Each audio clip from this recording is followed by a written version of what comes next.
ब्रह्मपुरेषु भावयववान् दिव्ये निजे राजते यो धृत्वा तृणराकृतिं च सौरुषां भक्तिं वितेनेक्षितो तं धार्मीं ह्यवतारिणं च सहजा नन्दं हरिं चिन्तये गुणातीतोऽक्षरं ब्रह्म भगवान् पुरुषोत्तमः जनो जानन्निदं सत्यं मुच्यते भवबन्धनात्।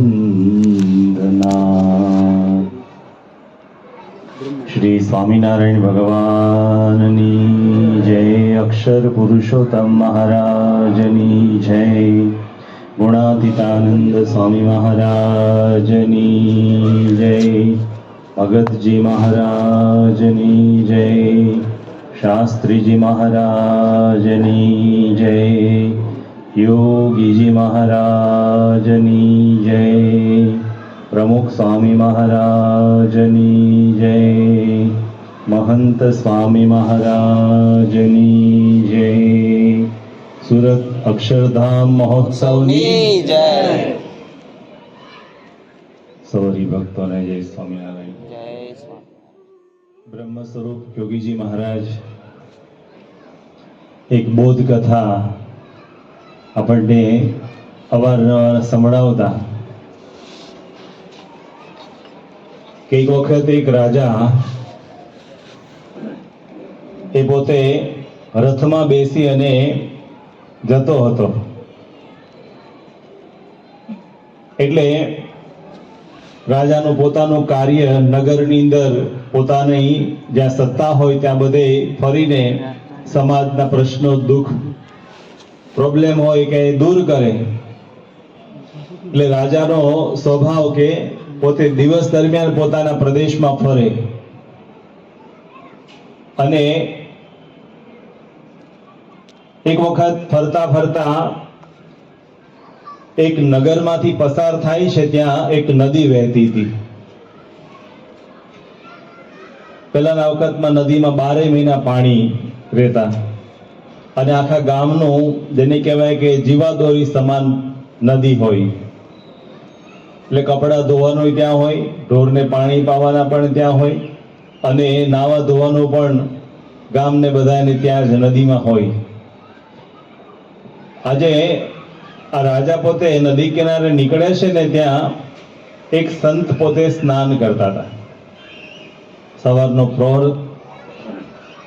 એટલે સંતને ભાળી સવારના પહોરમાં રાજાને સંતના દર્શનની ઈચ્છા થઈ, કારણ કે ભારતીય સંસ્કૃતિ પ્રમાણે સંતોને આદર એ રાજા બહુ આપતા અને રાજા પોતે ગુરુના આદેશથી રાજ્ય કરતા, એટલે સંતના સ્વરૂપની અંદર ગુરુ જોઈને પોતે પ્રણામ કરવા જાય છે। અને જ્યાં પોતે રાજા સંતની પાસે નજીક જાય છે ત્યારે સંત મહાત્મા એક વાક્ય બોલે છે कि घसत घसत घसत है ऊपर डालत पानी, तेरे दिल में क्या है वो बात मैंने जानी। હકીકતમાં એવું હતું કે નદી કિનારે એક બગલો પથ્થર ઉપર ઊભો છે અને પોતે ચાંચમાં પાણી લઈ પથ્થર ઉપર પાણી નાખે ને પોતે ઘસે। બગલો ચાંચ ઘસતો હતો, એટલે સંત પેલા બગલાને કહે છે કે ઘસત ઘસત ઘસત है ऊपर डालत पानी, तेरे दिल में क्या है वो बात मैंने जानी। એટલે સંતે આ વાક્ય બોલે રાજાને ગમી ગયું। જોડકણા જેવી આ વાત હતી એટલે રાજાને ગમી અને સંત પોતે આશીર્વાદ આપે છે એવું માનીને રાજાને એમ થયું કે આ સંત મને ઉપદેશ આપ્યો છે, એટલે તો સંતને પ્રણામ કરી ત્યાંથી પોતાના કાર્યમાં આગળ વધ્યા। દિવસ દરમિયાન વારે વારે એને આ વાક્ય યાદ આવ્યા કર્યું, ગણગણ્યા કરે। રાત પડી પોતાના મહેલમાં જાય છે, થાક્યો ભગ્યો સુઈ જાય છે રાજા જમી કરીને પરવારીને। આ બાજુ એવું બને છે કે રાણી અને રાજાનો પ્રધાન આ બેયના મનમેળ થઈ ગયા હતા. એટલે રાણી એવું કહ્યું કે જો રાજા વચ્ચે ન હોય ને તો હું તને પરણું, તો આ સંપત્તિ, આ સત્તા, આ બધી જ વસ્તુ એ તારી બની જાય. એટલે પેલાને પણ એમ થયું કે ભાઈ આખી જિંદગી રાજાના કયામાં રહીને આખી જીવવાનું, એની કરતા જો રાજા બની જાય ને આવી કંઈક આપણને સત્તા હાથમાં આવે તો કંઈક કરવામાં કંઈ વાંધો નથી. આ દુનિયામાં અત્યારે માણસને પોતાના જીવનમાં જ્યારે સ્વાર્થ સરતો હોય ને ત્યારે કોઈ ધર્મ, કોઈ નીતિ, કોઈ સદાચાર એને યાદ ન, પોતાનો સ્વાર્થ સરવો જોઈએ. ગમે ત્યાંથી ગમે તે પોતે પાટલી બદલે. એટલે આ પ્રધાનને થયું કે હવે આપણે વહેલી તકે આ કામ કરવું જોઈએ. રાજા વચ્ચેથી નીકળી જાય તો રાણી મારી થઈ જાય. એટલે સત્તા, સંપત્તિ ને સુંદરી ત્રણેય સ મારે મેળ પડી જાય એમ છે. એટલે રાત્રે એને પ્લાન ઘડ્યો ને રાજાનું રોજ ફૂલ ઉતારવા આવે ને, સવારમાં હજામત કરવા આવે રાજાની, એ ભાઈને પોતે બોલાવ્યો અને એને કહ્યું કે હું તને એક ઇનામ આપું, પણ હું કહું એ કામ કરવાનું તારે. એટલે પેલા તો કે હવે કોઈ દાડો ની રાત્રે બોલાવ્યો ને એમાં વળી ઇનામની વાત, કે ઇનામ તને 1 લાખ સોના મોર, પેલા સોનાના સિક્કા આવતા, એનાથી બધો વ્યવહાર ચાલતો. એટલે 1 લાખ સોના મોર. એટલે સાંભળીને જ પેલા તો જિંદગીમાં કોઈ દાડો જોયા ન હોય ને ઇનામ મળતું એટલે એને તો થયું વળી આ કામ તો ગમે તે હોય તો કરવું જ જોઈએ. બીજી વાત, તને મોટી જમીન ગામની નજીકમાં છે ને રાજાની વાડી, રાજાને ગમતી હતી, કે આ 2 વસ્તુ તને ભેટ, પણ કરવાનું એક રાજાનું હજામત કરે છે ને ત્યારે અસ્ત્રો તારે ગળે ફેરવીને રાજાને પૂરો કરવા.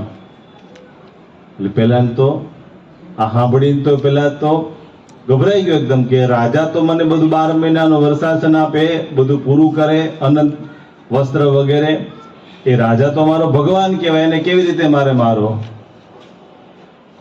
એટલે પેલો ખબર પડી પ્રધાનને કે હવે આમાં કઈક ઢીલો પડ્યો છે. એને કીધું જો નહીં કરે તો દેશ નિકાલની સજા, પરાયણે કરવું જ પડે. એક તો દેશ નિકાલની સજા, જો ન કરે તો, અને કરે તો સામે મોટો લાભ. એટલે પછી એણે નક્કી કર્યું કે સવારે આપણે આ કામ કરવું. સવારના પહોરમાં રાજા પોતે તૈયાર થઈ અને રાહ જોતો હતો. એટલી વારમાં પોતે પોતાનો સામાન લઈને આવ્યો. અને એ પહેલાના વખતમાં બ્લેડો નહોતી, લોઢાના અસ્ત્ર હતા, હેમરી પથ્થર રાખ્યા હારે. એ ઘસતો જાય, ધાર કાઢતો જાય ને હજામત કરતો જાય. અમુક આ ખુરશી વાળા બેઠા ચેરમેનો, એને સારો એવો અનુભવ હશે, થોડો અનુભવ અમારે થયેલો છે, એટલે તમે એમાં હશો ઘણા બધા આવા અનુભવ વાળા. લોઢાના અસ્ત્રથી હજામત કરે. એટલે પથ્થરો પાણી નાખ્યું ને ઘસવાનું ચાલુ કર્યું. એટલે પેલા કાલવાળી વાત યાદ આવી કે ઘસત ઘસત ઘસત હે ઉપર ડાલત પાनी, तेरे दिल में क्या है वो बात मैंने जानी.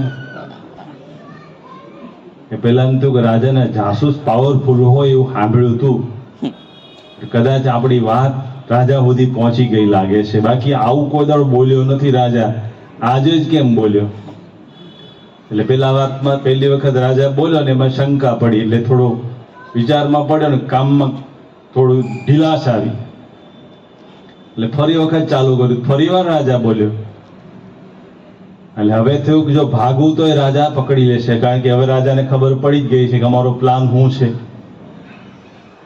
એટલે પેલો એકદમ ગભરાતા બોલ્યો. એટલે રાજા કે મોડ નાખ્યા વિના સીધી વાત કર, શું છે હકીકત, માંડીને કે. એટલે પેલા કીધું કે રાજા રાત્રે છે ને રાણીએ મને મહેલમાં બોલાવ્યો હતો. કેમ? કે પ્રધાનને રાણીને લગ્ન કરવા છે, તમે વચ્ચે નડો છો, કાઢવાનું કામ મને સોંપ્યું છે.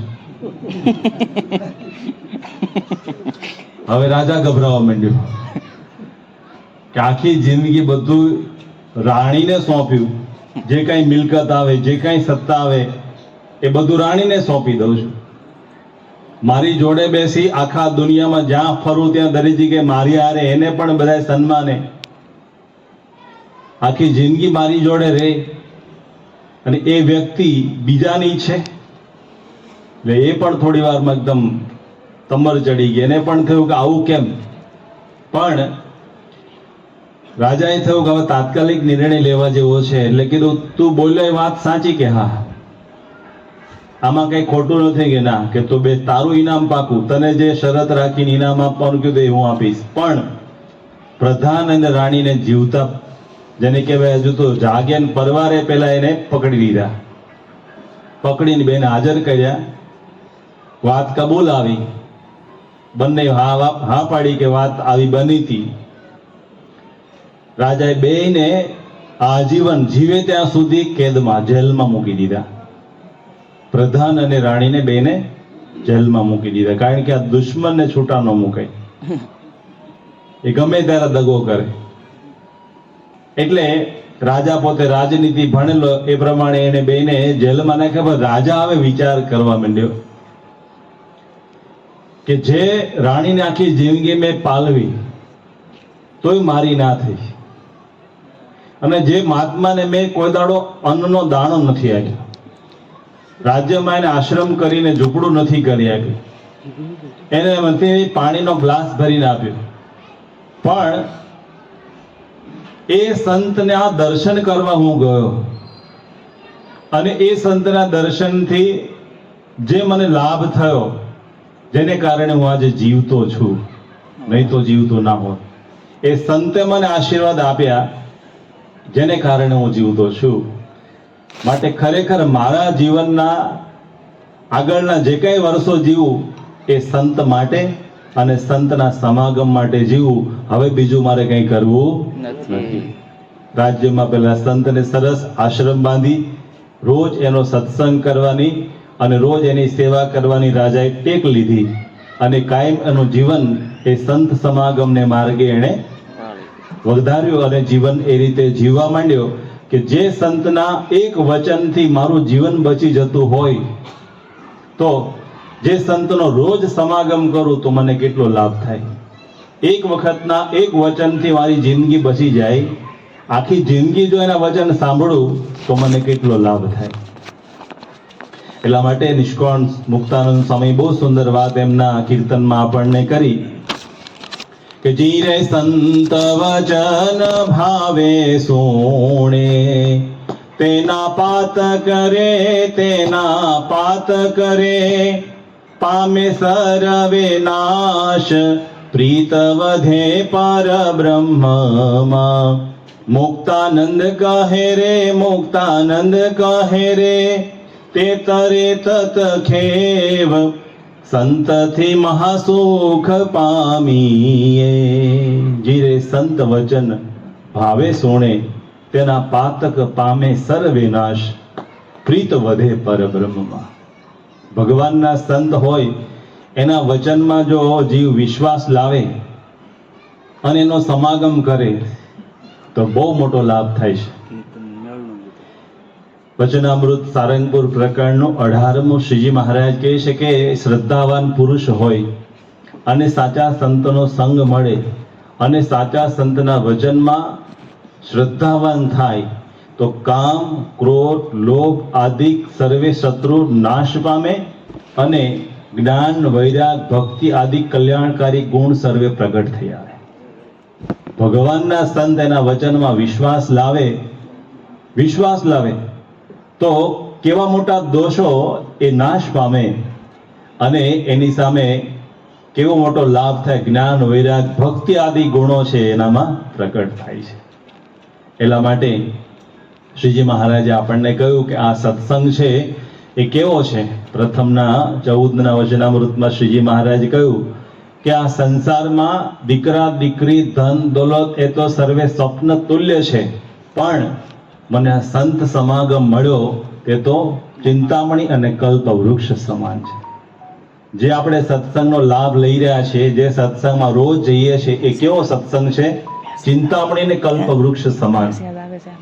કારણ કે નિષ્કાળાનંદ સ્વામી કહ્યું કે કામદુગા કલ્પતરુ પારસ ચિંતામણી ચાર સંત સમાન એકે નહીં મેં મનમાં કર્યો વિચાર અલ્પ સુખ એમાં રહ્યું મળી ટળી જાય છે એહ સંત સેવે સુખ ઉપજે રહે અખંડ અટળ એહ.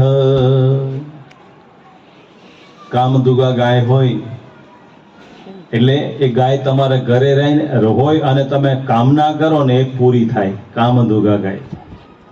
કલ્પતરુ એ ઝાડ નીચે તમે જેને સંકલ્પ કરો એ સિદ્ધ થાય. પારસમણી તમે લોઢાને અડાડો એટલે સોનું થાય. ચિંતામણી હાથમાં રાખીને ચિંતન કરો, ક્યાંય જવાનું નહીં, ગાય રાખવાની નહીં, પોદળા ઉપાડવાની નહીં, પાણી પાવાની, કાંઈ કરવાની, ખાલી ચિંતામણી હાથમાં રાખવાની અને સંકલ્પ કરો. આ બધું જ તમને જે ચિંતો એ પ્રાપ્ત થાય. પણ નિષ્કાળ સ્વામી વિવેક બતાવ્યો. અલ્પ સુખ એમાં રહ્યું. કેવું કીધું? એનાથી મળે શું? તમે ગાડી માંગો, બગલા, ખેતર, વાડી, લાડી, ગાડી, પાડી, પછી પડ્યાડી. આ બધું દુનિયાનો તમે પદાર્થ માંગો એ તમને મળે, પણ એનાથી મોક્ષ ના મળે, ભગવાન ના મળે. એટલા માટે અલ્પ સુખ એમાં રહ્યું. આ દુનિયાના વ્યક્તિઓ તમે જો કેવા કેવા મોટા મોટા રાજાઓ થયા, એ લોકોને અનુભૂતિ થયા. આપણે શાસ્ત્રોમાં વાત આવે છે ચિત્રકેતુ રાજાની. 1 કરોડ સ્ત્રીઓ હતી. તો કેટલું મોટું રાજ્ય હશે, કેટલી સંપત્તિ હશે, છતાં પણ કરોડ સ્ત્રીઓનો ત્યાગ કરી રાજા પોતે ભગવાન ભજવા નીકળી ગયો, સંન્યાસ લઈ લીધો. શ્રીજી મહારાજે કીધું કે સ્વયંભૂ અને ચિત્રકેતુ આદિ રાજા જો સંસારમાં સુખ હોય તો શા માટે ત્યાગ કરે? એટલા માટે આ રાજાઓને અનુભવ થયો અલ્પ સુખ. આ બધું મેળવ્યા પછી પણ એને થયું કે આમાં કાંઈ માલ નથી. ડોક્ટર સ્વામી ઘણા વર્ષો સુધી એક દ્રષ્ટાંત આપતા. કિંગ સોલોમન કરીને રાજા હતો એનો, ઇઝરાયલનો રાજા. એ કિંગ સોલોમન છે, એને 1000 રાણીઓ હતી અને એક રાણીને એક રહેવા માટેનો મહેલ હતો. એક રાણીને એક રથ હતો. એક રથને 4 આરબી ઘોડા હતા અને રોજ એની તિજોરીમાં 5 ટન સોનું જમા થતું. આટલી એની આવક હતી. 5 તોલાની ટન. હા, કે અત્યારે એક તોલો લેવા જવું ટોલો થઈ જાય. 5 ટન રોજ એની તિજોરીમાં જમા થતું. વિચાર તો કરો કેવું એની સામ્રાજ્ય કેવડું હશે. 1000 રાણીઓને 1000 રહેવા માટેના બંગલા. 1000 બંગલા હોય કેવડું નગર થાય. 1000 મકાનનું નગર બનાવો, તમે કલ્પના તો કરો. પાછા એ રાજાની રાણીઓ હોય એને 3 સેવકો પાછા, અને એ 3 સેવકોને એક મકાન પાછા, એક મહેલ પાછા. એટલે 3000 એના મકાન, 1000 રાણીઓના મકાન, 4000 નગર મકાનો હોય. એ નગર કેવડું હોય? એવું કહેવાય છે કે એના તબેલા જે ઘોડા હતા ને રાણીઓને સાચવવા માટે, આરબી ઘોડા, 1 ટન સોનું રોજ એના તબેલામાં ખર્ચ થતો. કેટલા હશે? આ રાજાની સમૃદ્ધિ, રાજાની સામર્થ્ય અને એની કેવી સત્તા હશે એનું અનુમાન આપણે આનાથી લગાવી શકીએ. પણ એ કિંગ સોલોમન એવું કહ્યું કે આ પૃથ્વીથી માંડી અને સૂર્ય સુધી જે કાંઈ પદાર્થ છે એ બધા જ પદાર્થ મેં મારા ચરણોમાં ભેગા કર્યા, કહેતા મેં પ્રાપ્ત કર્યા, છતાં પણ એક પણ પદાર્થ મને સુખી નથી કરી શક્યો. અને આ ભેગા કર્યા ને એ મને હવામાં બાચકા ભર્યા હોય ને એવું લાગે છે. હવામાં બાચકા ભરો કઈ લાગે? આમ હાથમાં આવ્યું એવું આવા બાચકા ભર્યા હોય એવું લાગે છે. એટલે નિષ્કાળ સ્વામી કીધું કે અલ્પ સુખ એમાં રહ્યું. મળી ટળી જાય છે. એ મળે ખરું પણ ટળતાય વાર નહીં. ભારતની અંદર એક સિકંદર નામનો રાજા વિદેશમાંથી લડતો આવ્યો. સિકંદર બહુ શૂરવીર ને લડવૈયો કહેવાય. બુદ્ધિશાળી વ્યક્તિઓ થયા દુનિયામાં, એમાંનો એક વ્યક્તિ કહેવાય. એ પોતે ભારતમાં આવ્યો ત્યારે એણે ભારત, રશિયા અને ચીન આ 3 ખંડ સિવાય બધા ખંડમાં પોતાનું રાજ્ય સ્થાપી દીધું. 9 વર્ષની ઉંમરે એક વખત એના ઘરમાં બહુ જ મોટો પ્રોગ્રામ હતો. બહુ જ મોટા મોટા રાજાઓને બધાને બોલાવ્યા હતા. ત્યારે સિકંદર રડતો હતો 9 વર્ષે. એટલે ત્યારે 5 વર્ષે છોકરો ભણવા બેસે એટલે ચોથામાં ભણતો. અનુમાન કરી ચોથામાં ભણતો છોકરો કેવડો હોય? તો નીચે મળ્યા બધા મુક્તો, બધા મુખપાડ કરે છે ને, તમારે બધા છોકરાઓ નીચે બાળકો બેઠા. એવા બધા બાળકોની ઉંમરનો આ સિકંદર રડતો હતો. બધાએ પૂછ્યું કે તું રડે છે કેમ? કે મારા પિતાને કહો કે હવે લડવાનું બંધ કરે. કે તારા પિતાનો ધર્મ છે લડવું, એ તને કેમ બીક લાગે? મને બીક નથી લાગતી. તો ના કેમ પાડે છે? ના એટલે માટે હું પાડું છું કે એ બધું જીતી લેશે તો મારે શું કરવાનું?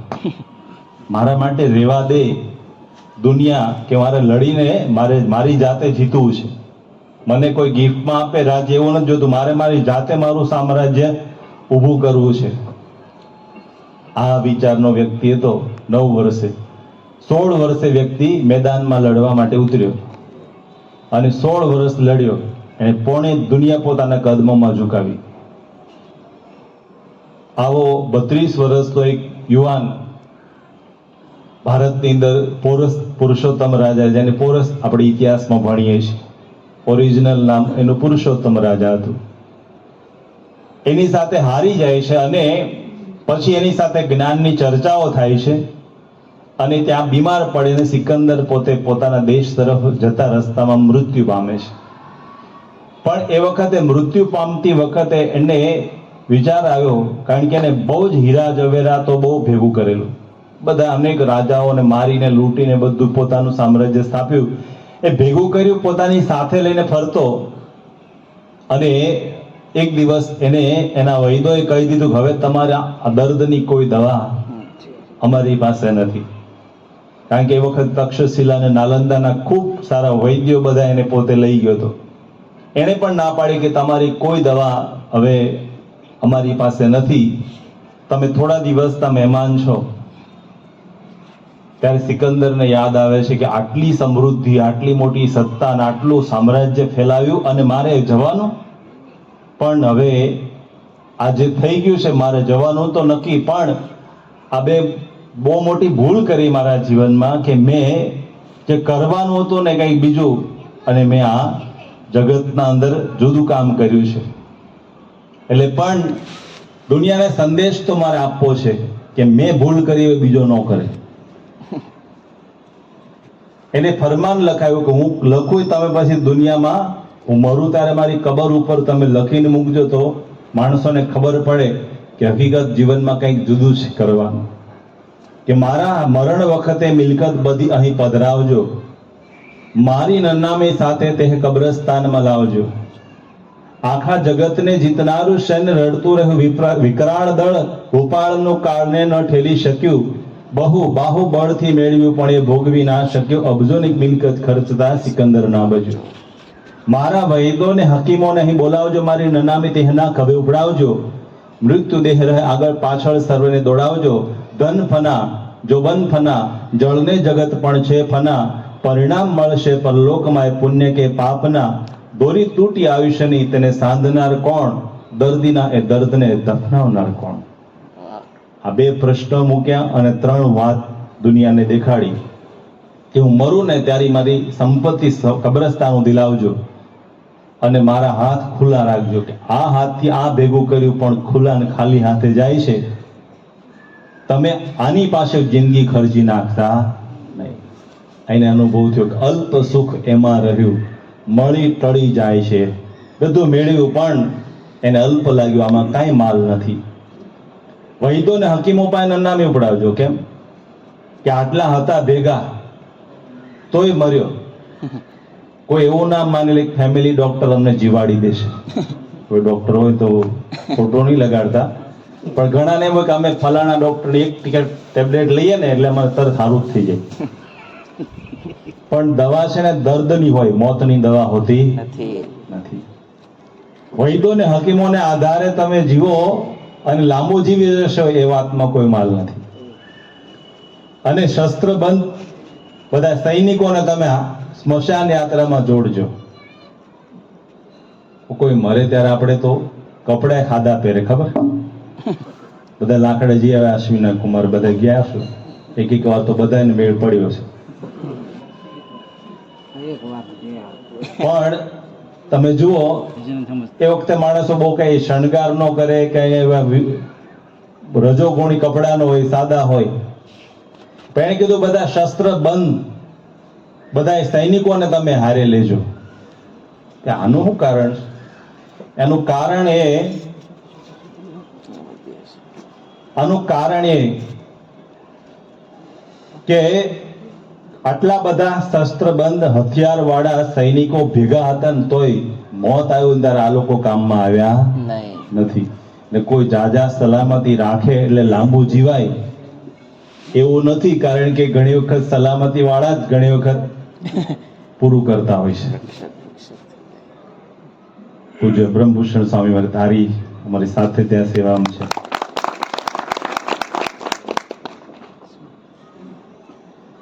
તો આપણે વાત કરતા હતા કે અલ્પ સુખ એમાં રહ્યું. આવું નિષ્કાળ સ્વામી કીધું, કદાચ દુનિયાની અંદર તમને ચારેય વસ્તુ મળે, કામધુગા ગાય, કલ્પતરુ, પારસમણી, ચિંતામણી તમારા ઘરમાં હોય ને તો જગત જ મળશે. અલ્પ સુખ જ એમાં મળશે, એમાં ક્યાંય સારું નથી. પણ સંત સેવે સુખ ઉપજે રહે અખંડ અટળ. એ સિદ્ધાંત આપી દીધો નિષ્કાળ સ્વામી કે આ તમે સંત સમાગમ કરશો તો તમને અખંડ સુખ અને અટળ સુખ મળશે. એટલા માટે આપણે આપણા જીવનની અંદર આ વિચાર કરવાનો છે. હમણાં ભગવાનના સ્વરૂપના નિશ્ચયની, આશરા અને ઉપાસનાની દ્રઢ આપણે વાત સાંભળી. પણ એ દ્રઢ થાય ક્યારે? સંત સમાગમ હોય ને તો. ઘર તમે બંધ રાખો ને, ફરવા ગયા હોય, દેશમાં ગયા હોય, ઘર બંધ કરીને ગયા, બધા તાળા કોજી વ્યવસ્થિત હોય, પણ ઘરમાં આવીને ખોલો ને તો ધૂળ હોય. ખબર નહીં ક્યાંથી આવે, પણ આવે છે. વાસણ હોય, કપડા હોય, બધા ઉપર ધૂળ હોય છે. બરાબર? બધાનો અનુભવ છે ને? એમ આપણે જીવન જીવીએ છીએ ને, રોજ બધા કુસંગનો કચરો, રજોટી, ધૂળ એ આપણા મન ઉપર પડ્યા જ કરે છે, પડ્યા જ કરે છે. જેટલો સત્સંગ કરો ને એટલી ખંખેરાય, એટલી સાફ સુફી થતી રહી.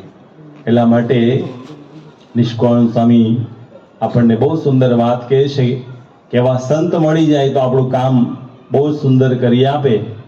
એટલે કેવું કહ્યું ને એમણે કે સંત વિના રે સાચી કોણ કહે, સારા સુખની વાત, સાચા સુખની વાત. સંત વિના રે સાચી કોણ કહે, જેમ જનનીને હૈયે હેત છે, સદા સૂતને સાથ, સદા સૂતને સાથ. નિરોગી કરવા અરભકને, પાયે કડવેરા ક્વાથ, પાયે કડવેરા ક્વાથ. સંત વિના રે સાચી કોણ કહે. અર્ભક એટલે ધાવણું બાળક હોય નાનું, જે અનાજ ન ખાતું હોય અર્ભક કહેવાય. એને માતા કડવું કડિયાતું પાય. જેમ જનનીને હૈયે હેત છે, સદા સૂત અને સાથ, દીકરાની સાથે હેત છે. નિરોગી કરવા અર્ભકને, બાળકની નિરોગી કરવો છે એટલે પાયે કડવેરા ક્વાથ. કડવું કડિયાતું ચમચીમ ઘોડે ને ત્યારથી પગ પછાડ્યો. જે બાજુ દરવાજો બજારમાં પડતો નહીં એ બાજુ દોટ મૂકે. એ વખતે એને ડાકણ જેવી લાગે માં. આ કડવું કડિયાતું પાઈને ગમે નહીં, ખોળામાં લે, પછી પગ પછાડે, કોણી વડે પગ દબાવે, મોઢું બંધ કરે, નાક દબાવે, એક ચમચી પાઈ દે. શું કામ? આખી જિંદગી રડે નહીં એટલા માટે. અત્યારે થોડુંક તકલીફ પડશે, પણ આ કડવું કડિયાતું જશે ને પેટમાં તો પેટના રોગ બધાય દૂર થશે. આવી રીતે સંત આપણને ઘણી વખત કડવી વાત હોય, આપણને ગમતી હોય ને એ વાત ન કરવા દે. કારણ કે આ જીવના સ્વભાવ કેવા છે, અને વિષય હોય ને ગમે, આંખને રૂપ ગમે, કાનને શબ્દ ગમે, જીભને સ્વાદ ગમે. એટલે સ્વામી શું કહે કે ટીવી સિનેમા બંધ, નાચગાન બંધ, એટલે આંખનો ખોરાક ગયો. ઘણા બધાને તમે કહો કે ટીવી કેમ રાખ્યું, ટીવી વિના રહેવાય? ઘણા બધા પ્રશ્ન થાય છે. પછી એવી રીતે પંચ વિષયનું છે. ઘણા બધા લારીએ, હોટેલમાં, ગલ્લા ઉપર બધું ખાવા જાય છે. આપણને બહારની ખાણીપીણી ન ખવાય. આ બધા શબ્દો આપણને કહે ને કડવા લાગે છે, પણ ખરેખર એ પાળવાથી આપણો રોગ જાય છે. કે જેમ ભમરી ભરે ભારે જટકો, પલટવા ઈયળનું અંગ, પલટવા ઈયળનું અંગ, તેમ સંત વચન કટુ કહે, આપવા આપણો રંગ, આપવા આપણો રંગ, સંત વિના રે સાચી કોણ કહે. ઈયળ હોય ને એની ઉપર ભમરી ડંખ મારે એટલે બેવડ વળે, એને બહુ વસમું લાગે. પણ ભમરી છે એ પોતે ભમર વિદ્યાથી પોતે ઈયળને જમીન ઉપર ભૂ ઉપર ચાલનારી એ આકાશમાં ખેચર થઈ જાય, કહેતા ભૂચરમાંથી ખેચર બની જાય, એની પ્રગતિ થાય છે. એ સહન કરે તો. એમ સંતના વચન ઘણી વખત આપણને ભમરી જેવા ભારે પડે, પણ લાભ એમાંથી થાય છે. તો આપણે આ સત્સંગની અંદર આવ્યા છીએ, તો આ સત્સંગ આપણે એવો કરીએ કે જેને કારણે આપણું કંઈક રંગ ને રૂપ બદલાય. નહીં તો સત્સંગમાં આવે અને વર્ષો સુધી સત્સંગ કરે, પણ સત્સંગનો કોઈ રંગ ન લાગે તો કામ ન થાય. રંગ લાગવો જોઈએ કે ભાઈ મારા માટે આ સંત આજ્ઞા કરી છે તો મારે આ કરવું જોઈએ. એક ગામ હતું, એ ગામની અંદર 4 ચોર રહેતા હતા. એ લોકો પોતાનો રોજ ધંધો દિવસ દરમિયાન બધી તપાસ કરે કે ક્યાં ધાડ પાડવા જેવી છે, અને રાત્રે ગણેશ શું કરીને ચાલુ કરે. એક દિવસ એક ગામમાં બહુ મોટા શેઠ હતા ને એનું ઘર તોડવાનું નક્કી કર્યું હતું. અને સમી સાંજ થઈને એટલે ગામમાં એક ઢોલ વાળો આવ્યો, હાથ પાડવાળો, કે ગામના ગોંદરે સભા છે, સંતો આવવાના છે, બધાય આવજો. આ ચોર લોકોએ સાંભળ્યું મારું ઓલો આજે આ લોકોનું મુહૂર્ત આવ્યું, હવે રાત્રે 2 કલાક વધારે જાગવું પડશે આપણે. માણસો જાય કુવે પછી આપણો કાર્યક્રમ ચાલુ થાય. પણ સંત સભા સાંજના ટાઈમે ગામના પાદરમાં થઈ. ગામના માણસો બધા તમારી જેમ બધાય જેને જેને સમાચાર મળ્યા ખેતરમાંથી ગયા હતા, આવીને સાંભળ્યું, બધાય ગામ ભેગું થયું. સંતોએ બધી ભગવાનની વાતો કરી. પેલા જો લોકોને તો આ સાંભળવું નહોતું, બેહવું નહોતું. કારણ કે માખી ચંદન પર હરે, દુર્ગંધ હોય ત્યાં જાય, પાપી કથા ન સાંભળે કાઉ કે ગા ઉઠી જાય. એને હક નો પડે આમ. એટલે એને સાંભળવી નહોતી કથા, પણ ઓઠે ગમે તે આડાવાળા ઉભા રહીને સાંભળે.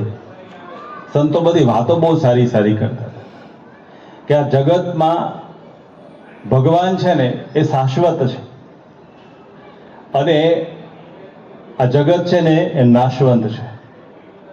ભગવાન છે ને એ સૌનું જીવન છે, અને જગત છે ને એ કાળ છે. આ દુનિયામાં ભગવાન છે ને એ અમૃત જેવા છે, અને માયા છે ને એ ઝેર છે. અને આ જગતની અંદર ભગવાન સૌનું જીવન છે, અમૃત જેવા છે, અને જગત આ દુઃખરૂપ છે. આ બધી વાતો સંતોએ કરી, પહેલા લોકોએ સાંભળી. પણ સભા પૂરી થઈ ને એટલે ભાવિક ભક્તો બધા કોઈ ધોતિયા ઉડાડ્યા. તે 12 મહિના આલેલા ધોતિયા થયા, એ ઢગલો થયો. ઘરે જાય છે બધા કોથળો, મણ, 2 મણ, 5 મણ, કોઈ ઘઉં, કોઈ બાજરો, કોઈ ચણા, કોઈ તુવેર ને ધાણા, જે પાક્યું હતું ખેતરમાંથી લાવીને એનો ગંજ કર્યો, એ ઢગલો મોટો થયો. કોઈની પાસે રોકડ હતી તો એને દક્ષિણા મૂકી, એનો તાસ ભરાયો. આ લોકો નજરમાં એ આવ્યું કે મારું વાલું એક તો આવ્યા હમી હાજમાં, અને સૌથી ઊંચા બેઠા ગામમાં, આખા ગામને ધૂળમાં હેઠો બેહાય, કલાક 2 કલાક વાતો કરી, ઢગલા બધા જો અનાજ ને કપડા ને પૈસા ને. ધંધો કરવો હોય તો આ જ કરવા જેવો છે. આ ચોર તરીકેનો ધંધો કરીએ ને પકડાઈએ તો હાડકા ખોખરા થઈ જાય. એટલે મુસીબત તો જોખમ 100% ખરું. એટલે આ આપણે આજે ધંધો બંધ રાખો, આપણે આ ધંધો બદલી નાખો, ધંધો આપણો નવો કરવો છે. સવાર થયું, એક વેપારીની ત્યાંથી કાપડની દુકાન હતી ને એમાંથી જગન્નાથી ટાંકો લાવી અને ઉપરવાસ નદીમાં જઈને ગેરું નાખીને રંગીને કપડા ભગવા કરી દીધા. નામ હોય વિઠ્ઠલ તો વિઠ્ઠલા શંકર, શંકર લગાવી દીધું. બાલુ હોય બાલાશંકર, શિવાભાઈ તો શિવશંકર. ચારે પોતાના નામ પોતાની જાતે, પોતાની દીક્ષા પોતાની જાતે લઈને ભગવા કપડા પહેરીને નીકળી ગયા બીજા ગામ. ગામમાં તો ન હોય, બીજે ગામ ગયા. હવે સવારના નીકળ્યા હતા, 8-10 ગાંવ જેવું ગામથી દૂર નીકળી ગયા. હવે બપોરનો ટાઈમ, ઉનાળાનો સમય, ભૂખ લાગે, પેટમાં ગલુડિયા ખુદકા મારે. હવે તકલીફ છે, ખાવું છે પણ કઈ કેવી રીતે મેળ પડે. ત્યાં એક ગામ મોટું આવ્યું, ગામમાં પ્રવેશ કર્યો. હવે એક ગામની અંદર જે રાજા હતો ને એને એવો નિયમ હતો કે રોજ કોઈ સંત મહાત્મા કોઈ અભ્યાગત આવે એને જમાડીને પછી જમવું. તેને પેલા નોકરને મોકલ્યો, પછી સિપાહીને મોકલ્યો, સેનાપતિને મોકલ્યો. 2-3 વખત માણસોની તપાસ કરાવડાવી. બપોરનો 1 વાગ્યો પણ કોઈ વાવડ ના મળે કે કોઈ ગામમાં આવ્યું છે આજે અભ્યાગત કે જેને કાંઈ ખાવાનું આપણે આપવું જોઈએ. એમ કરીને પછી રાજાને તો કે મારો વર્ષોનો નિયમ તૂટ્યો નથી, ભગવાન તોડવા નહીં દે નિયમ, હું જાતે જાઉં.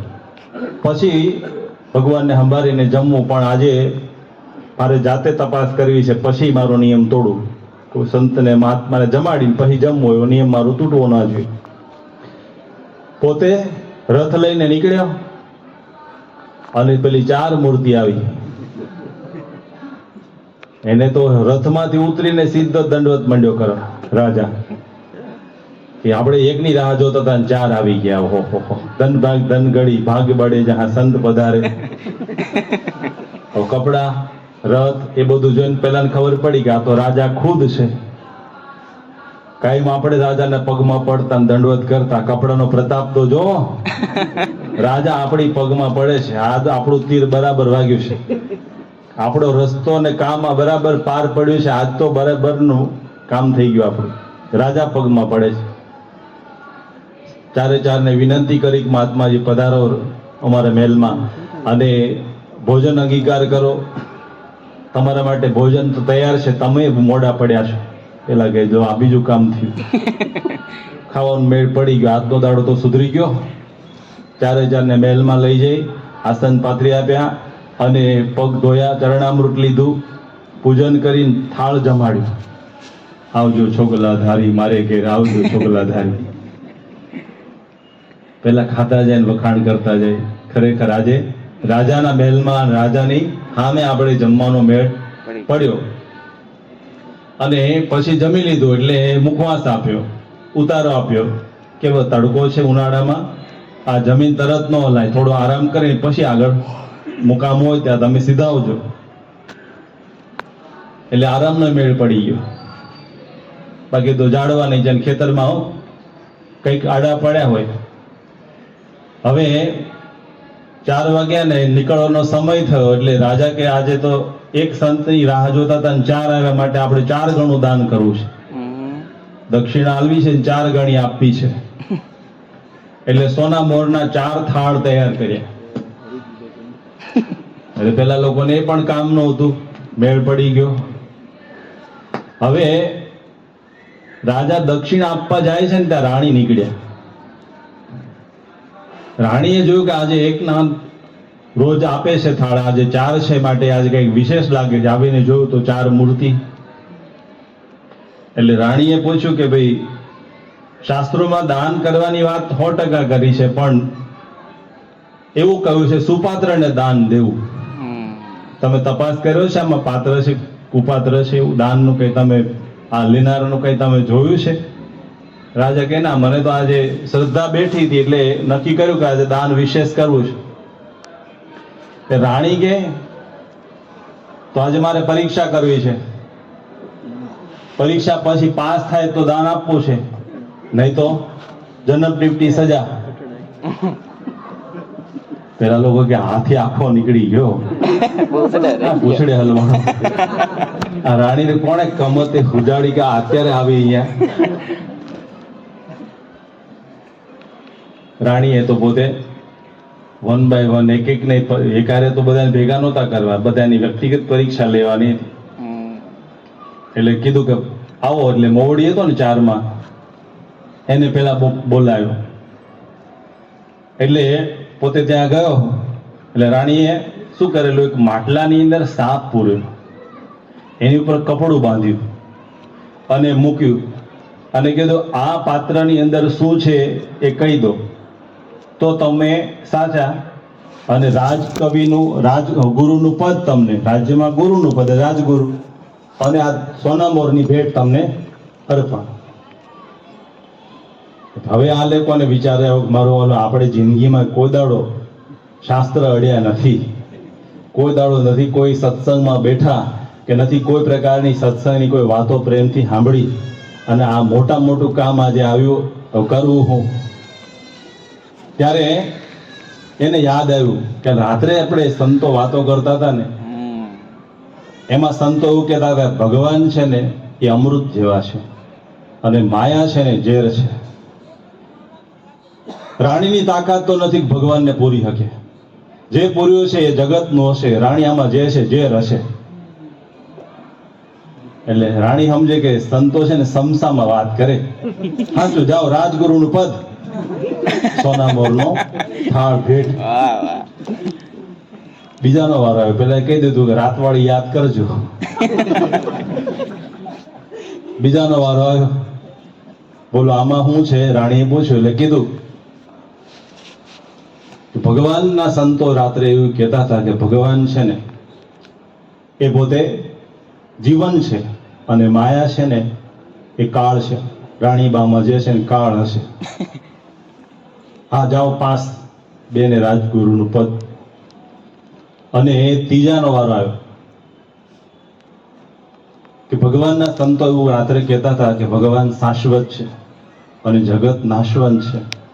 આમાં જે છે ભગવાન સિવાયનું હશે એટલે નાશવંત. રાણી આમાં જે હશે ને એ નાશવંત હશે. ચોથાનો વારો આવ્યો, બોલો આમાં શું હશે? તો એને કહ્યું કે ભાઈ સંતો એવું કહેતા હતા, અને મનમાં યાદ કર્યું કે ભગવાન સુખરૂપ છે ને આમાં હશે જગતનું દુઃખરૂપ હશે. આમાં તો રાણી દુઃખરૂપ હોય ને એ જ હોય, બીજું કાંઈ હશે નહીં. 4 ને રાજગુરુનું પદ, સોનામોર. પણ મોવડીએ ભેગા કર્યા 4 ને કે આજે આપણી બાજી જીત્યા ને એનું કારણ શું? ગઈકાલ રાત્રે થોડો સત્સંગ સાંભળ્યો હતો ને, એક વખત સત્સંગ સાંભળ્યો ને જન્મ ટીપની સજા માફ થઈ ગઈ. નહીં તો આખી જિંદગી ચોરનો ધંધો કર્યો હતો. આખી જિંદગીનું ફળ મળે ને તો આખી જિંદગીમાં આ વખતે આપણે પકડાવાના, જીવીએ ત્યાં સુધી જેલમાં જ રહેવાના હતા. પણ એક વખત સંતોની આ વાણી સાંભળી તો આપણે જન્મ ટીપની સજામાંથી મુક્ત થયા. માટે જે રંગ લીધો છે ને એ હવે સત્સંગનો રંગ પાકો રાખો. આ ધંધો નહીં પણ ધર્મ બનાવો. હવેથી આપણે સંતોનો સત્સંગ, શાસ્ત્રોનો અભ્યાસ અને ભગવાનનો માર્ગ આપણે લો. દુનિયાનો માર્ગ આપણા માટે હવે છે નહીં. ચોટ લાગે ને, સાંભળે ને ચોટ લાગે ને તો થાય. બાકી ઘણા 135 માવો ખાતા હોય ને એને છોડાવવા માટે માટલું પાણી ભાપ્યું ને એટલું પાણી આપ્યું હોય ને તો મારો વાલો એવો ને એવો જ રહે. ઘડું પાણી ઢોળો ને તો એમાં ફેરફાર ન થાય. એને સત્સંગ કોઈ દાડો લાગે નહીં. ઘણા મિલ માલિક હોય, જિંદગી ભર મિલ માલિક જ રહે ને ગમે એટલું તમે કરો ને તો એને બંધ જ ન થાય મિલ. બોલો મફતલાલની મિલ બંધ થાય, એની નો બંધ થાય. મફતલાલનું બિચારાનું હાવ ગયું, અમદાવાદની 150 મિલ બંધ થઈ ગઈ, એ મારો વાલો એવો ને એવો ફૂંક માંગતો હોય. આવો નવા રે ને એને સત્સંગનો કઈ મતલબ નથી. નથી. પણ આ સત્સંગમાં આવીને કંઈક ચાનક લાગે, કંઈક ચોટ લાગે ને તો સત્સંગનો અર્થ, સત્સંગનું ફળ. અને જેને જેને આવા સત્સંગમાં અસર થઈ એવા વ્યક્તિઓના જીવન બદલાઈ ગયા. અમદાવાદમાં એક સંત હતા દાદુ, એનો શિષ્ય હતો રજક. એ રોજ સંતની સેવામાં પોતે આવે, ગુરુને આશ્રમે ખૂબ પોતે સેવા કરે, ભક્તિ કરે, જોડી માગી આવે, રસોઈ કરી આપે, ધોતિયા ધોઈ દે, આશ્રમ સાફ રાખે. એક દિવસ એણે એવું કીધું ગુરુને કે આજે મારા લગ્ન છે, એટલે આજે હું જઉં છું, આજે વિધિ છે બધી, એટલે એમ કરીને પોતાની વિધિમાં ગયો. એટલે આજે ગુરુને કોઈ ભિક્ષા માંગીને આપનારું મળ્યું ને પોતે જાતે ભિક્ષા માંગવા નીકળ્યા બજારમાં. બજારમાં નીકળ્યા એટલે એ વખતે પેલા રજકનો વરઘોડો નીકળ્યો હતો. એટલે એને ઉપરથી ઉતરી વરઘોડામાંથી ગુરુના ચરણોમાં જઈને વંદન કર્યા અને આશીર્વાદ માંગ્યા, આજે લગ્ન છે તો આશીર્વાદ આપો, લગ્ન જીવન સુખી બને. લગ્ન વખતે બધાય ધર્મના સ્થાનો, મંદિરોમાં દર્શન કરવા જાય વરઘોડિયા. એમ આજે આપણા માટે ગુરુ જ સામે આવે એટલે આપણે આશીર્વાદ લેવા જોઈએ એમ કરીને પોતે ગુરુ પાસે જઈને આશીર્વાદ માંગ્યા. એટલે ગુરુએ આશીર્વાદમાં એવું કીધું કે રજક તूने ગજબ કિયા, રજક तूने गजब किया, सिर पर बांधा मोड़, आया था हरि भजन कोर, चला नरक की कोर. આવ્યો તો ભગવાન ભજવા અને તું ચાલ્યો નરકની કોર. એટલે પેલા તરત જ માથેથી મોડ ઉતારી અને ગુરુની જોડી લીધી કે હવે 4 ફેરા ફરવા નથી. ચોટ લાગી ગઈ કે હવે આપણે કઈ કરવું નથી. ગોપીચંદ રાજા એ સ્નાન કરતા હતા. એની માતા મેનાવતી, એના પિતા તિલોકચંદ્ર, બંગાળની અંદર રામપુર કરીને બહુ મોટું નગર એનું વસાવેલું. અને ગોપીચંદ રાજાને તો બહુ સારી રાણીઓ એ સ્નાન કરાવતી હતી. અને સમાચાર મળ્યા કે માતા રડે છે. પોતે ભીના કપડે ગયો માતા પાસે કે માં તને કઈ તકલીફ છે? કારણ કે હું આ રાજ્યનો તમારો દીકરો રાજા, તમે રાજમાતાના આંખમાં આંસુ. એટલે માતા તો કઈ બહુ વધારે ના બોલી, એટલું જ કીધું કે બેટા આવી રે કાયા તારા પિતાની હતી જો, તેરે કાયાના મરતુક થયા રે ભરત. આવી કંજન વર્ણી રૂપાળી કાયા તારા પિતાની હતી પણ એ રાખમાં રોવાઈ ગઈ. કે માં શું કહેવા માંગે છે કે રજગણ તારા રજણશે, જેમ રણમાં રજડે રેત, હજુ બાજી છે તારા હાથમાં, તું ચેત શકે તો ચેત. ભીને કપડે ગોપીચંદ નીકળી ગયો.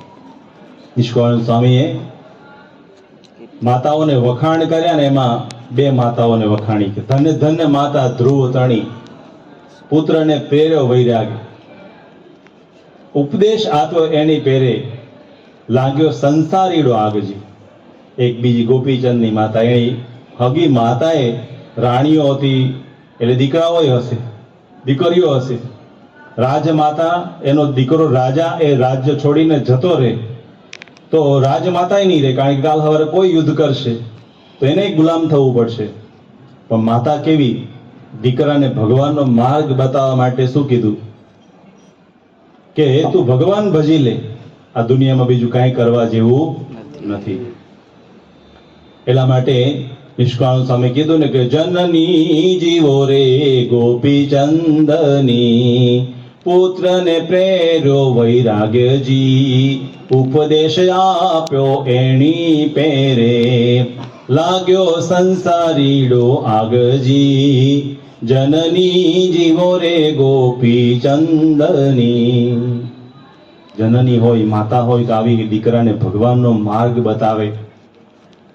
અત્યારે તો ઇંગ્લિશ મીડિયમમાં જાઓ, એન્જિનિયરિંગ, ડોક્ટર થાઓ, આવી લાઈનો બતાવીએ છીએ પણ ભગવાનનો માર્ગ દેખાડતા નથી. પણ ખરેખર જે માતા અને પિતા એ ભગવાનને માર્ગે સંતાનોને વાળ્યા ને એ માતા પિતાઓના નામ શાસ્ત્રોમાં અમર થયા કે ધન્ય ધન્ય માતા ધ્રુવ તણી, કહ્યા જેણે કઠણ વચનજી, રાજ સાજ સુખ પર હરી વેગે ચાલિયા વનજી જનની જીવો રે ગોપી ચંદની. ધ્રુવને એની માતાએ એવું કહ્યું કે જો તારે તારા પિતા ઉત્તાનપાદ એના ખોળામાં બેસવું હોય તો મારે ત્યાં તારે જન્મ લેવો પડે. તને બાકી આ ખોળામાં બેસવાનો, રાજાના ખોળામાં બેસવાનો અધિકાર નથી. એમ કરીને ને ધુતકાર્યો. એટલે એ સુરુચિ આવી રીતે વેણ માર્યા. બીજી પત્ની સુનીતિ હતી, એની પાસે જઈ અને કીધું કે આવું મારી માતાએ કહ્યું. ત્યારે સુનીતિ એને કહ્યું જો બહુ સાચી વાત તારી માએ તને કરી કે આ દુનિયામાં રાજા મને દાસીની જેમ રાખવા તૈયાર નથી તો તને ક્યાંથી રાખે, માટે તું કોઈનો નહીં ભગવાનનો થા તો દુનિયા પણ તારી થઈ જશે. હવે 5 વર્ષનો દીકરો વનમાં જતો રહે અથવા વનમાં મોકલે એ માતાનું હૃદય કેવું હશે. પણ એને મોકલ્યો. 5 વર્ષના ધ્રુવજી ગયા. 6 મહિનામાં ભગવાન પ્રસન્ન થયા. રાજાને પણ અંતરદ્રષ્ટિ થઈ અને રાજા પોતે જ પોતાનો રાજ દીકરાને સોંપી દીધું. પણ જો ચોટ લાગી, માતાએ એને કહ્યું, તરત પોતે ભજન કરવા નીકળી ગયો. તો આવી રીતે દુનિયાની અંદર ભગવાનને માર્ગે ચડાવે ને એ ખરેખર માતા અને પિતા. ભાગવતની અંદર કથા આવે છે, ઋષભદેવ ભગવાન એના પુત્રોને ભેગા કર્યા અને પછી વાત કરી કે નાયમ દેહો દેહ બાજામ રુલોકે કષ્ટાન કામાન અર્હતે વીરભુજામે તપો દિવ્યમ પુત્ર કાયેન સત્વમ શુદ્ધ્યદસ્માત બ્રહ્મ સૌખ્યમ તનંતમ. એ પુત્રો કૂતરા બલેડા ગધેડાની જેમ જીવન વિષય ભોગવવા માટે નથી આપ્યું.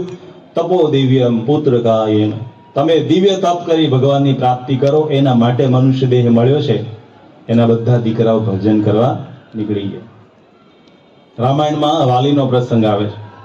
મરતા મરતા વાલીએ અંગદનો હાથ ભગવાન રામના હાથમાં સોંપ્યો અને કહ્યું કે હું તો જાઉં છું મારા કર્મે, પણ આના ખરેખર પિતા તમે બનીને રહેજો. મારા દીકરાનું કાંડું તમને સોંપું છું. સ્કૂલો ખુલશે ને એટલે પ્રિન્સિપાલો સ્કૂલોની અંદર સહી માગશે, વાલીની સહી. બરાબર કરો છો ને? હા. ઘણા બધા કરી દીધી છે, ઘણા કરવાના છે. વાલીની સહી ત્યાંથી શરૂ થઈ. જે બાપ ભગવાનના માર્ગે દીકરાને ચડાવે ને એ વાલી, નહીં તો મવાલી. બીજું કઈ ન લાગે ને મોજ લાગે આગળ. એ પિતા હોય કે માતા, પણ ભગવાનને માર્ગે ચડાવે તો એક એક વચન જેને અડ્યા ને અસર થઈ એનું જીવન બદલાઈ ગયું. એ પુત્ર હોય, રાજા હોય, નાનો બાળક હોય, પણ જેને આ વચન સાંભળ્યા ને અસર થઈ તો કામ થયું.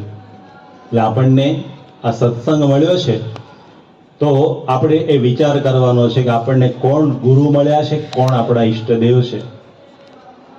આપણે એની ઉપર વિચાર કરીને આપણે વર્તવાનું છે. યુગ ગુણાતીતાનંદ સ્વામીના વખતમાં એક વખત એક ગાય લેવા માટે મેસડાની અંદર મોકલ્યા અને ગાય લઈને પાર્ષદો આવ્યા. પછી સ્વામીને વાત કરી કે સ્વામી અમે આજે ગાય લેવા ગયા હતા તો એવું બન્યું કે ગાય લઈને તો નીકળ્યા પણ રસ્તામાં એ ભરવાડના પત્ની મળ્યા, એણે અમને રોક્યા કે પાછા હાલો.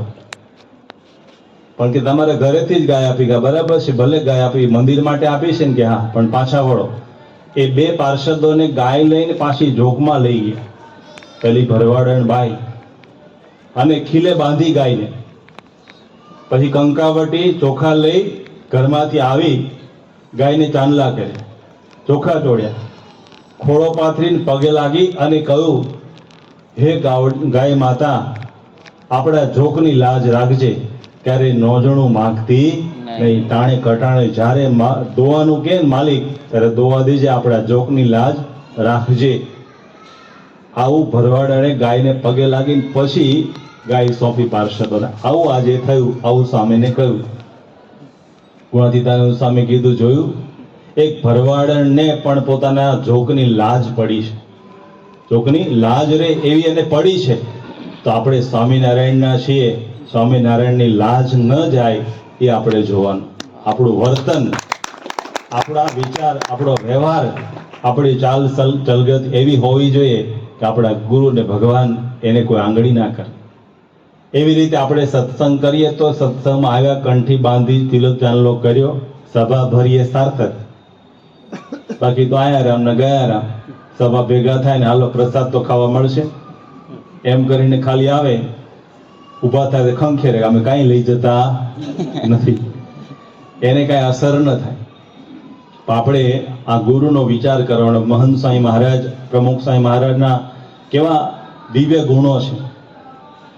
એક વખત જ્યારે પ્રમુખ સ્વામી મહારાજની શતાબ્દી વર્ષ ઉજવવાનો પ્રારંભ થયો, સ્વામીની શતાબ્દી વર્ષ આપણે 5 વર્ષ દરમિયાન ઉજવી, સુરતમાં પહેલી આપણે 16માં ઉજવી, ત્યારે બધા શો બનાવવાના હતા. બધા ડોમની અંદર આપણે શો, વિડીયો શો બતાવતા, એમાં બધા શૂટિંગ ઉતારવાનું ને બધું, સંગીત ને બધા કામ અંગે સંતો બધા કલાકારોને મળતા હતા. એમાં એક બહુ સારામાં સારા ચેતન શશીથલ નામના વ્યક્તિ, બોમ્બેના, એ વોઇસ ઓફ ગોડ એવું કહેવાય, એટલે કે અવાજનો ભગવાન. એ અત્યાર સુધીમાં 20,000 વ્યક્તિઓના અલગ અલગ અવાજ કાઢ્યા છે. કે તમારો અવાજ સાંભળે પછી રેકોર્ડિંગ કરે, તમારા અવાજમાં જ રેકોર્ડિંગ થાય, એની જરૂર હતી. એટલે સંતો છે એનો સમય લઈને જ્યારે મળ્યા એટલે એને વાત કરી કે તમે પ્રમુખ સ્વામી મહારાજને ક્યારે મળ્યા છો? કે હા. તો એની શતાબ્દી નિમિત્તે અમારે આ થોડી જરૂરિયાત છે.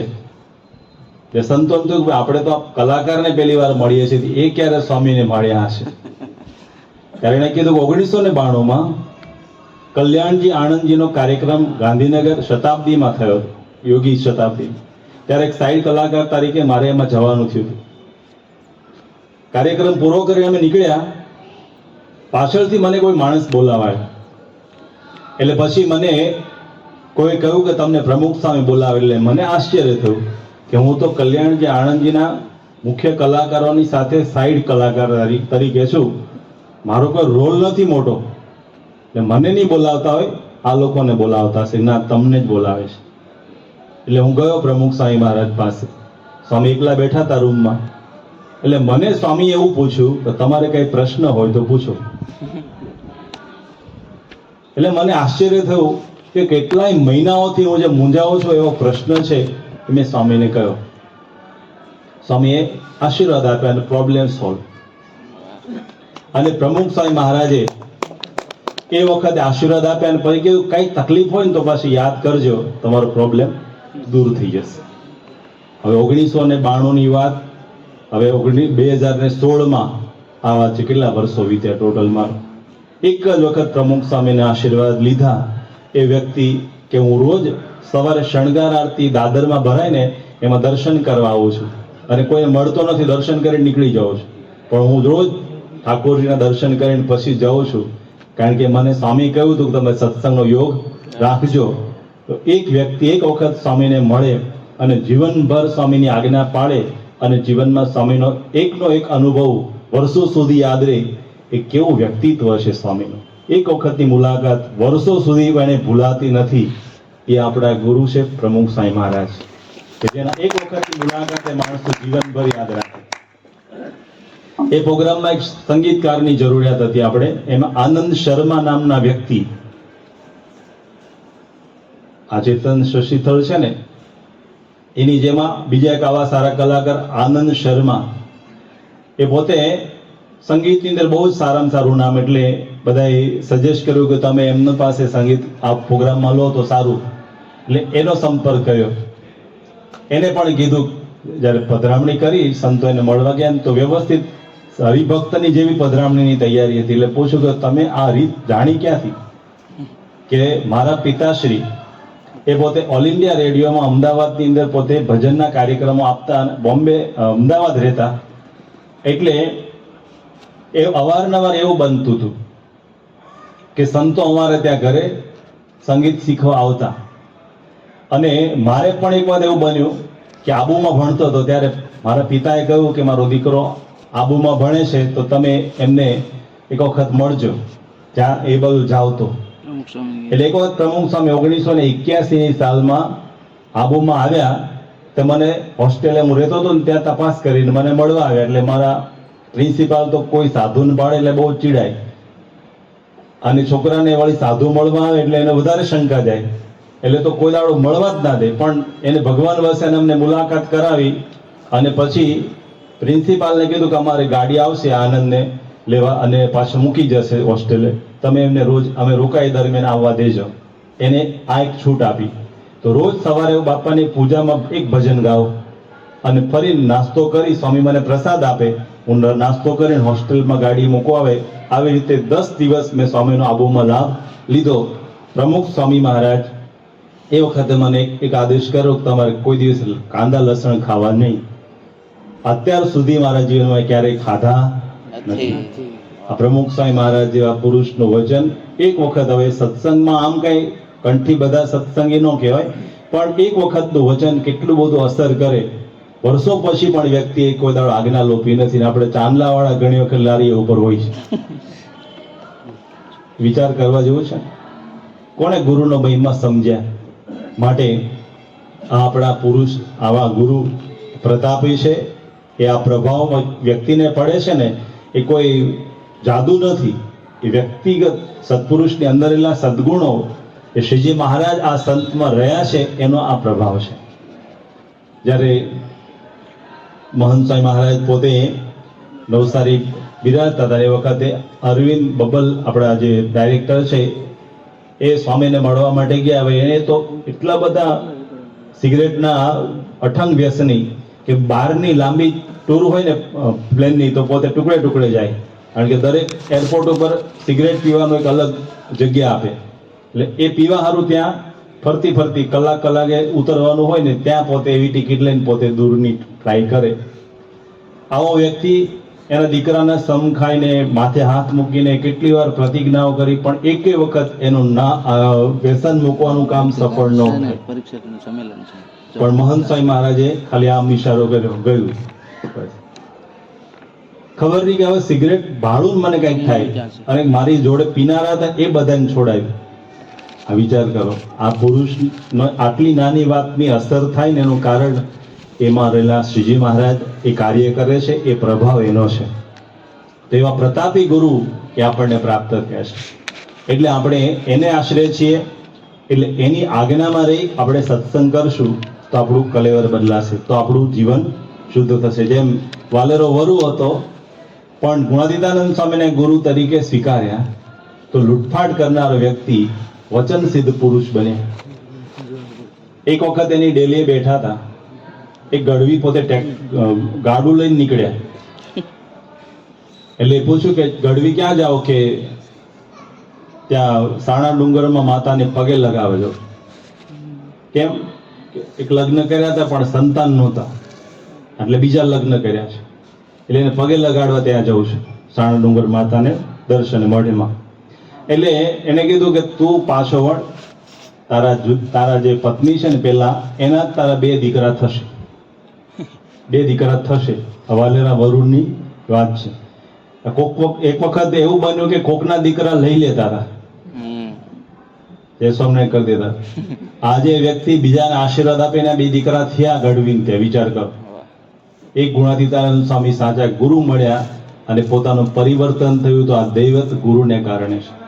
આપણે એ ગુણાતીતના વારસામાં આપણે માનીએ છીએ. એ અક્ષર બ્રહ્મનો વારસો આપણને મળ્યો છે.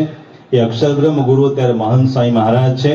એની આજ્ઞા પ્રમાણે આપણે નિત્ય સત્સંગ કરવો, નાનું મોટું વ્યસન દૂષણ હોય તો છોડી દેવું, નિયમિત બને એટલો આ સત્સંગનો યોગ, આ ગુરુની સેવા અને દર્શન જેટલું થાય એટલું આપણે કરીએ તો આપણું જીવન સફળ થાય. અને અહીંયા શિવશાળામાં તો પેલા વખતમાં તો બધા કેટલા ખુલ્લી જગ્યાઓ હતી, કઈ આવું બધું કઈ હતું જ નહીં મારા વખતમાં તો. અને અહીંથી છે JK નગરનો ચોક દેખાય ને એટલે સુધી કોઈ હતું જ નહીં કઈ. આ બધું ભરચક થઈ ગયું છે, બધું ભૂલા પડે. હવે પૂછવું પડ્યું ભાઈ મંદિર ક્યાં છે? પણ મંદિર થાય ની સાથે સાથે સમયાંતરે બધા સુધારા વધારા પણ થાય. આ મંદિરની અંદર પણ અત્યારે બધી નાની મોટી વ્યવસ્થાઓ ઊભી કરવાની છે.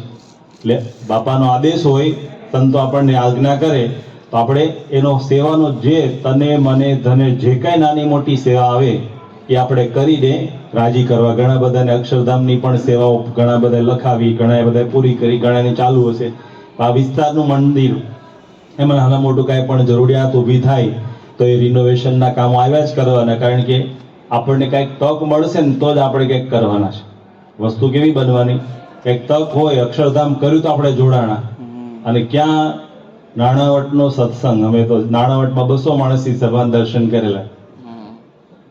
અને પછી સનાતન હોલ છે બહાર ચૌટાપુલ, એ ત્યાં એક સભા થતી હતી મંદિરમાં નો સમય, એટલે ત્યાં લઈ જતા. અને ત્યાંથી લબાચા લઈને ગયા અડાજણ. ઓહો હો, આવડી મોટી જગ્યા, ઓહો થતું તે વખતે તો મંદિરની પ્રતિષ્ઠા નહોતી, ખાતમુહૂર્ત થયું ને ત્યારે. હવે ધીરે ધીરે ધીરે બાપાનો એવો પ્રવેશ મચ્છા અવતારની જેમ સુરતનો સત્સંગ એટલો વધતો જાય છે, દિવસે ન વધે એટલો રાત્રે વધે, રાત્રે ન વધે એટલો દિવસે વધે. પેલા વખતમાં 200 માણસનો સભા થતી ને તો ઓહો હો લાગતું હતું, અને અત્યારે તો બાપાની પૂજામાં સવારમાં 20,000 હોય છે, અને રવિ સભામાં તો 35,000 અને 40,000 પહોંચે છે. સત્સંગ વધ્યો તો એ વખત નાણાવટમાંય સેવા કરનારા હતા, અને અડાજણમાંય સેવા બધાએ કરી હતી. અને અત્યારે જેને કણાદમાં અક્ષરધામમાં પણ આપણે કરીએ છીએ, પણ બાપાએ એની સામે આપણને જે સંસ્કાર આપ્યા એ બહુ મહત્વની વસ્તુ છે. બાળકો જે બધાએ જોડાયા, બધા સત્સંગ મુખપાઠ ને વગેરે કરે છે, એ બહુ મોટું ઇન્વેસ્ટમેન્ટ છે. આ બાળકો ભવિષ્યમાં જ્યારે કાર્યકર તરીકે જોડાશે સત્સંગમાં, કેવું અદ્ભુત કામ થશે. તો આપણે કંઈક કરીએ છીએ નાની મોટી સેવા, એની સામે મંદિર દ્વારા બાપા આપણને ખૂબ મોટું આપણા પરિવારને ભેટ આપે છે. તો તને મને ધને જે પ્રકારે આપણને સંતો આજ્ઞા કરે એ પ્રમાણે બાપાને રાજી કરવા સત્સંગ કરો, સેવા કરવી. તો મહારાજ સ્વામીને પ્રાર્થના કરીએ કે ઘસત ઘસત ઘસત હે ઉપર ડાલત પાણી, એક વાત જો આપણા જીવનમાં ઉતરી જાય તો બેડો પાર થઈ જાય. આવા ગુરુ મળ્યા છે ને, હવે આપણે મનસુર કવિ કહે ને એમ એના સેવક બનવાનું, એના ગુલામ થવાનું. અગર હૈ શોક મિલને કા તો હરદમ લો લગાતા જા, જલાકર ખુદ નુમાઈ को भस्म तन पर लगाता जा, पकड़ कर इश्क की जाड़ू सफा कर हिजरे दिल को दुए की धूल को लेकर मुसल्ले पर उड़ाता जा. मुसल्ला छोड़ तस्बीह तोड़ किताबें डाल पानी में, पकड़ दस्त फिरस्तों का गुलाम उनका कहता जा. स्वामी भगवान